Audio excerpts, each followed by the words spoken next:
ബ്രേക്ക്ഫാസ്റ്റിനും ലഞ്ചിനും ഡിന്നറിനും ഒക്കെ കഴിക്കാൻ പറ്റുന്ന അടിപൊളി സൈഡ് ഡിഷിൻ്റെ റെസിപ്പിയുമായിട്ടാണ് ഇന്ന് ഞാൻ വന്നിട്ടുള്ളത്. ചെമ്മീൻ വരട്ടിൻ്റെ റെസിപ്പിയാണ് ഇന്ന് വീഡിയോയിൽ കാണിക്കാൻ പോണത്. സവാളയൊക്കെ ചേർത്ത് നന്നായി വരട്ടിയെടുത്ത ചെമ്മീൻ്റെ റെസിപ്പിയാണ് ഇന്ന് ഞാൻ ഷെയർ ചെയ്യാൻ പോണത്.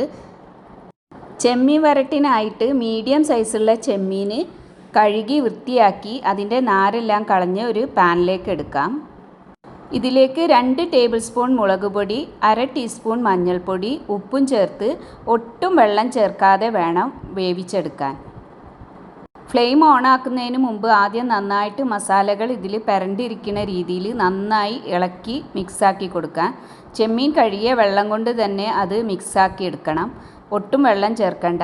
ഇതിൽ നിന്ന് ഇഷ്ടംപോലെ വെള്ളം പൊന്തി വരും. ഇനി അടച്ചു വെച്ച് ഫ്ലെയിം ഓൺ ആക്കിയിട്ട് കത്തിച്ചെടുക്കണം. ലോ ഫ്ലെയിമിൽ കത്തിച്ചെടുത്താൽ മതി. എൻ്റെ ചാനൽ ആദ്യമായിട്ട് കാണുന്ന കൂട്ടുകാരാരെങ്കിലും ഉണ്ടെങ്കിൽ ഒന്ന് സബ്സ്ക്രൈബ് ചെയ്ത് സപ്പോർട്ട് ചെയ്യണേ. സബ്സ്ക്രൈബ് ചെയ്യുമ്പോൾ മേലെ കാണുന്ന കുഞ്ഞു ബെല്ലൈക്കൺ കൂടി എനാബിൾ ചെയ്താൽ ഞാനിടുന്ന ന്യൂ വീഡിയോസിൻ്റെ നോട്ടിഫിക്കേഷൻ നിങ്ങൾക്ക് വരുന്നതായിരിക്കും. വീഡിയോ കണ്ടതിന് ശേഷം ലൈക്ക് ചെയ്യാൻ മറക്കല്ലേ. ലൈക്ക് ചെയ്താൽ മാത്രം പോരാ, നിങ്ങളുടെ വിലയേറിയ നിർദ്ദേശങ്ങൾ കമൻറ്റ് ബോക്സിൽ കമൻറ്റ് ചെയ്യാനും മറക്കല്ലേ. ഇപ്പോൾ നമ്മുടെ ചെമ്മീനിന്നും കുറേശ്ശെ ആയിട്ട് വെള്ളം പൊന്തി വരാൻ തുടങ്ങിയിട്ടുണ്ട്. ലോ ഫ്ലെയിമിലാണ് ഞാൻ വെച്ച് കൊടുത്തിട്ടുള്ളത്. ഇല്ലെങ്കിൽ ചെമ്മീൻ അടിയിൽ പിടിച്ചു പോകും. അല്പം ഇളക്കി കൊടുത്ത് അടച്ചു വെച്ചാൽ വീണ്ടും വെള്ളം ഇങ്ങനെ പൊങ്ങി വന്നോളും. ചെമ്മീനിന് വലിയ വേവൊന്നുമില്ല, അതുകൊണ്ട് വെള്ളമൊഴിച്ച് വേവിച്ചെടുക്കേണ്ട ആവശ്യമില്ല. 10 മിനിറ്റ് ആകുമ്പോഴേക്ക് തന്നെ നന്നായി വെള്ളം പൊന്തി വരും. ഈ വെള്ളം നന്നായി വറ്റിച്ചെടുക്കണം. വറ്റിച്ച് ചെമ്മീനിലേക്ക് നല്ല വരട്ട് പോലെ പിടിച്ചു വരണം.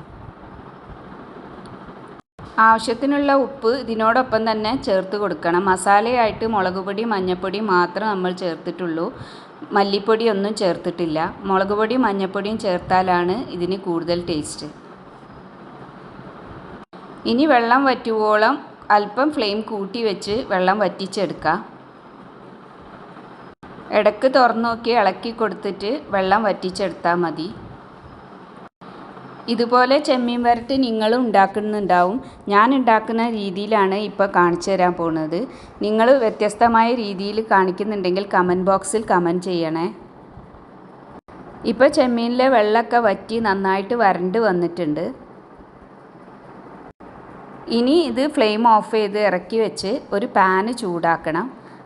പാനിൽ ഓയിൽ ഒഴിച്ച് കൊടുത്ത് ഇഞ്ചി വെളുത്തുള്ളി പേസ്റ്റ് ഇട്ട് കൊടുത്തിട്ടുണ്ട്. ഇതിലേക്ക് സവാള ചെറുതായി അരിഞ്ഞതും ഇട്ട് കൊടുത്ത് ഉപ്പും ചേർത്ത് കൊടുത്ത് നന്നായി വഴറ്റിയെടുക്കാം. ഉപ്പ് ചേർത്ത് കൊടുത്ത് വഴറ്റിയാൽ സവാള പെട്ടെന്ന് വഴണ്ട് വരും. അതുകൊണ്ട് വഴറ്റുമ്പോൾ ഉപ്പ് കുറേശ്ശെ ചേർത്ത് കൊടുക്കുക. എന്നിട്ട് നന്നായി അടച്ചു വെച്ച് വഴറ്റിയെടുക്കാം. ഈ ചെമ്മീൻ പത്തിരിൻ്റെ കൂടെ, വെള്ളപ്പത്തിൻ്റെ കൂടെ, ചപ്പാത്തിൻ്റെ കൂടെ, ചോറിൻ്റെ കൂടെ ഒക്കെ കഴിക്കാൻ പറ്റും. നല്ല ടേസ്റ്റാണ്. ഈ ഒരു സൈഡ് ഡിഷ് മാത്രം മതി ചോറ് കഴിക്കാനും പത്തിരി കഴിക്കാനും ചപ്പാത്തി കഴിക്കാനും ഒക്കെ. വളരെ എളുപ്പത്തിൽ തന്നെ ചെമ്മീൻ കൊണ്ട് ഇത് തയ്യാറാക്കിയെടുക്കാം. ഇപ്പം സവാളയൊക്കെ നന്നായി വഴണ്ട് തക്കാളി ഇട്ട് കൊടുത്ത് നന്നായി വഴറ്റിയെടുത്തിട്ടുണ്ട്. തക്കാളി നന്നായി വഴണ്ട് വന്നാൽ ഇതിലേക്ക് 1/2 ടീസ്പൂൺ മഞ്ഞൾപ്പൊടി, 1/2 ടീസ്പൂൺ കാശ്മീരി ചില്ലി പൗഡറും കൂടി ആഡ് ചെയ്ത് കൊടുത്താൽ നല്ലൊരു കളറുണ്ടാവും. മുളക് പൊടിയും മഞ്ഞൾപ്പൊടിയും അതിൻ്റെ പച്ചമണം ഒന്ന് മാറുന്ന വരെ നന്നായിട്ടൊന്ന് വഴറ്റി റെഡിയാക്കി എടുക്കാം. ഇനി ഇതിലേക്ക് നമ്മൾ വറ്റിച്ച് വെച്ചിട്ടുള്ള ചെമ്മീനാണ് ആഡ് ചെയ്ത് കൊടുക്കേണ്ടത്. തക്കാളി നന്നായി വഴണ്ട് ഉള്ളിലേക്ക് ഇങ്ങോട്ട് ചേർന്ന് വരണം. അപ്പോഴാണ് കഴിക്കാൻ നല്ല ടേസ്റ്റ് ഉണ്ടാവുക. ഇനി നമ്മൾ വറ്റിച്ച് വെച്ചിട്ടുള്ള ചെമ്മീൻ ഇതിലേക്ക് ആഡ് ചെയ്ത് കൊടുക്കുക. ഈ ചെമ്മീനിൽ മല്ലിപ്പൊടി ഇത്തിരി പോലും ഇട്ട് കൊടുത്തിട്ടില്ല. വെറും മുളക് പൊടിയും മഞ്ഞൾപ്പൊടിയും ഉപ്പും മാത്രം ഇട്ട് വേവിച്ചതാണ്. ഈ ചെമ്മീൻ നന്നായിട്ട് വടിച്ച് ഇതിൻ്റെ മസാലയൊക്കെ ഈ ഉള്ളി മസാലയിലേക്ക് ഇട്ട് കൊടുക്കണം. ഇനി നന്നായിട്ട് റോസ്റ്റാക്കി എടുക്കുക. ഈ ചെമ്മീൻ ഉള്ളി മസാലയിൽ ഇട്ട് കൊടുത്ത് നന്നായി റോസ്റ്റാക്കി എടുക്കണം. എണ്ണ നന്നായി തെളിഞ്ഞു വരുന്നത് വരെ റോസ്റ്റാക്കി എടുക്കണം. അവസാനമായിട്ട് ഇതിലേക്ക് ഒരു ഇൻഗ്രീഡിയൻറ്റ് കൂടി ചേർക്കുന്നുണ്ട്. മല്ലിയില ചെറുതായി അരിഞ്ഞിട്ട് മല്ലിയില കൂടി ചേർത്ത് കൊടുത്ത് നന്നാക്കി ഇളക്കി മിക്സാക്കി എടുക്കാം. ഇപ്പോൾ നമ്മുടെ ചെമ്മീൻ റോസ്റ്റ് ഇവിടെ റെഡി ആയിട്ടുണ്ട്. ഇത് ചോറിനും ചപ്പാത്തിക്കും പത്തിരിക്കും ഒക്കെ കൂട്ടി കഴിക്കാൻ നല്ല ടേസ്റ്റാണ്.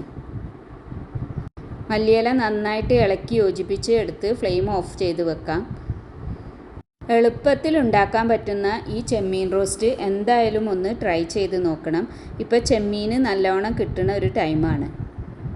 അപ്പോൾ വീഡിയോ ഇഷ്ടമായാൽ ലൈക്ക് ചെയ്യുക, ഫ്രണ്ട്സ് ആൻഡ് ഫാമിലി ഗ്രൂപ്പ്സിൽ ഷെയർ ചെയ്യുക, സബ്സ്ക്രൈബ് ചെയ്യുക.